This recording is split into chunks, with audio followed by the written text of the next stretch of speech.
नमस्कार दोस्तों, welcome back to my YouTube channel. आज के वीडियो में हम जानेंगे CAGR के बारे में, यानी कंपाउंड एनुअल ग्रोथ रेट। किसी भी निवेश पर सालाना मिलने वाले औसत रिटर्न को दर्शाता है।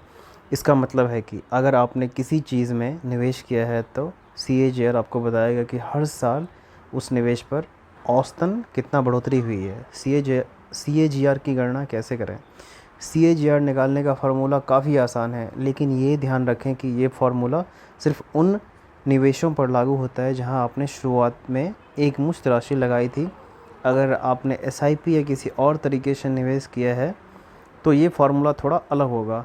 आसान भाषा में कहें तो CAGR निकालने के लिए आपको सिर्फ इन 3 चीज़ों की ज़रूरत है: शुरुआती निवेश यानी कि इनिशियल इन्वेस्टमेंट अमाउंट, आखिरी निवेश राशि फाइनल इन्वेस्टमेंट अमाउंट, वह समय जिस दौरान निवेश किया गया था यानी कि इन्वेस्टमेंट टाइम पीरियड। अब CAGR का फार्मूला होता है CAGR इज़ इक्वल टू आखिरी निवेश राशि यानी कि फाइनल इन्वेस्टमेंट अमाउंट बाय शुरुआती निवेश राशि यानी कि initial investment amount into 1 by number of period -1। उदाहरण के तौर पर मान लीजिए कि आपने 5 साल पहले 10,000 का निवेश किया था और आज वो राशि बढ़कर 20,000 रुपये हो गई है, तो इन 5 सालों में आपके निवेश पर CAGR क्या रहा होगा? आइए दोस्तों, तो आज हम जानते हैं CAGR कैसे कैलकुलेट करते हैं। बेसिकली CAGR कैलकुलेट करने के लिए आप लोगों को 3 चीज़ पता होना चाहिए।